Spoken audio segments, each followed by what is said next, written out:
Hello મિત્રો, welcome to my channel રસોઈની રંગત with ઉન્નતિ। આપણે બનાવવાના છીએ એકદમ restaurant style creamy corn paneer મસાલા।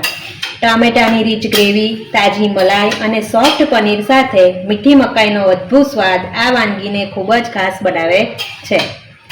આ શાકની ગ્રેવી એકદમ ક્રીમી, સ્મૂથ અને સ્વાદથી ભરપૂર બને છે। તમે તેને નાન, તંદૂરી રોટલી, પરાઠા, ફુલકા અથવા જીરા રાઈસ સાથે સર્વ કરશો તો બધાને ખૂબ જ પસંદ આવશે। તો ચાલો હવે આપણે આ સ્વાદિષ્ટ ક્રીમી કોર્ન પનીર મસાલા બનાવવા માટે કઈ કઈ સામગ્રી જોઈશે તેને સ્ટેપ બાય સ્ટેપ કેવી રીતે બનાવીશું તે જોઈશું। એના માટે આપણે લઈ લીધા છે 3 નંગ બાફેલી મકાઈ, 6 નંગ ડુંગળી, 4 નંગ ટામેટા, 1 નંગ લીંબુ, આદુ લસણ મરચાંની પેસ્ટ લીધી છે, ધાણા લીધા છે, ખમણેલું પનીર, તાજી ક્રીમ લીધેલી છે, મલાઈ। આમાં વઘાર માટે ઇલાયચી, તજ, લવિંગ, જીરું લીધું છે, તેલ, હિંગ, હળદર, મરચું, મીઠું, ધાણા જીરું આટલી વસ્તુ આપણે લઈ લીધી છે। આમાં પનીર અને મલાઈ એકદમ ઓપ્શનલ છે, જો તમે નાખવા ઈચ્છતા હોય તો તમે નાખો છો, પણ એ નાખવાથી આપણા મકાઈનું શાક સરસ ક્રીમી બને છે। આપણે સૌ પ્રથમ ડુંગળી અને ટામેટાની ગ્રેવી કરી લઈશું।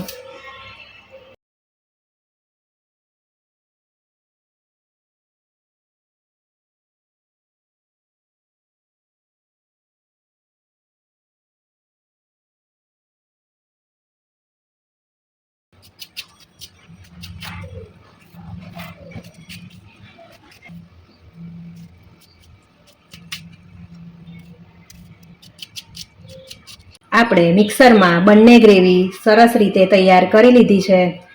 હવે આપણે તેનો વઘાર કરીશું। એક પેન લઈ લઈશું, તે ગરમ થશે એટલે તેમાં જીરું, તજ, લવિંગ, બાદિયા અને 1 નંગ ઇલાયચી ને થોડા શેકાવા દઈશું। હવે આપણે તેમાં તેલ એડ કરીશું।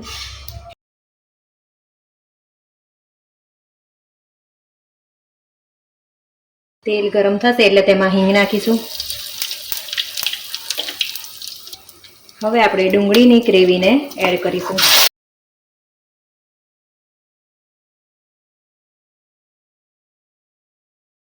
આપણે ડુંગળીને 2 થી 3 મિનિટ સાંતળી લઈશું। આમાં સતત હલાવતા રહેવાનું છે। 2 થી 3 મિનિટ થઈ ગઈ છે। હવે આપણે તેમાં આદુ લસણ અને મરચાંની પેસ્ટને એડ કરી લઈશું। તેને સરસ રીતે મિક્સ કરી લઈશું। 1 મિનિટ માટે ફરીથી શેકી લઈશું। આપણે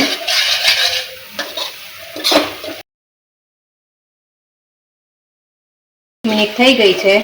આપણા આદુ લસણ મરચાં પણ સરસ શેકાઈ ગયા છે। આપણે આને સતત હલાવતા રહેવાનું છે, જેથી નીચેલા ભાગમાં ચોંટી ના જાય। હવે આપણે તેમાં ટામેટાની પ્યુરી એડ કરીશું।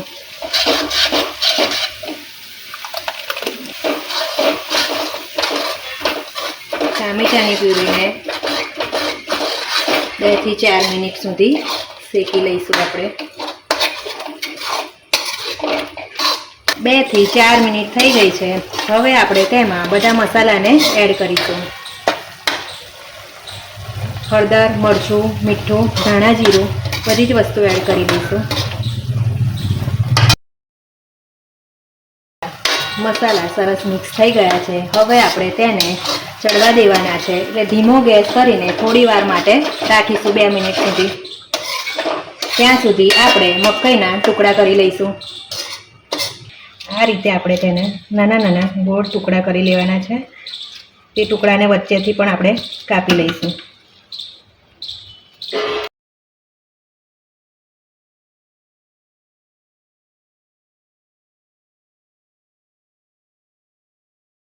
આપણે 3 મકાઈમાંથી અડધા મકાઈના દાણાને અલગ કરી દઈશું। બીજા બધા જ મકાઈના આ રીતે ટુકડા કરી લઈશું। મસાલા સરસ શેકાઈ ગયા છે। હવે આપણે તેમાં ગ્રેવી માટે પાણી એડ કરીશું। આપણે 2 કપ જેટલું પાણી લઈશું।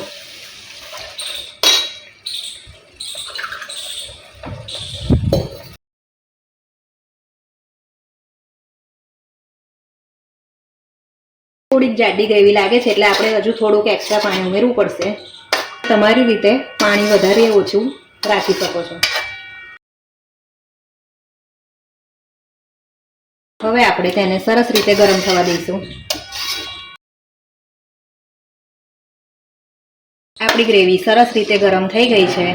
હવે આપણે જે મકાઈના ટુકડા કરી લીધા છે અને થોડા દાણા અલગ કરી દીધા છે તે એડ કરી દઈશું.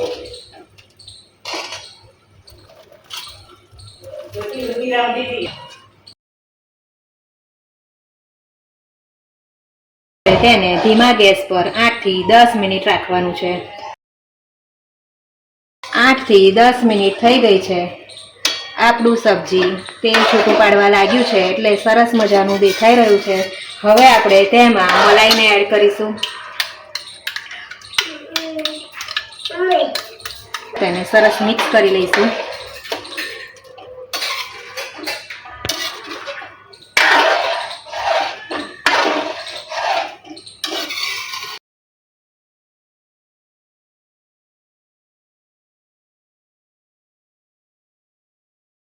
હવે એમાં આપણે લીંબુનો રસ એડ કરીશું.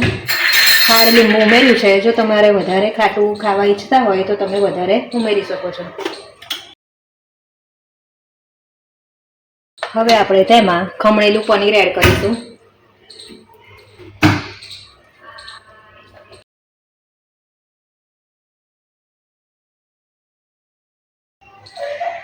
આપણે તેને 2 મિનિટ રહેવા દઈશું.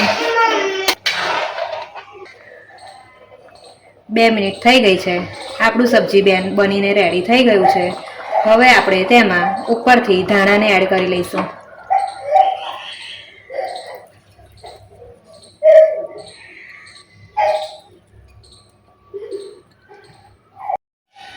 આવીને આવી નવી વાનગી જોવા માટે મારી ચેનલને લાઇક, શેર અને સબસ્ક્રાઇબ કરવા માટે વિનંતી. Thank you for watching.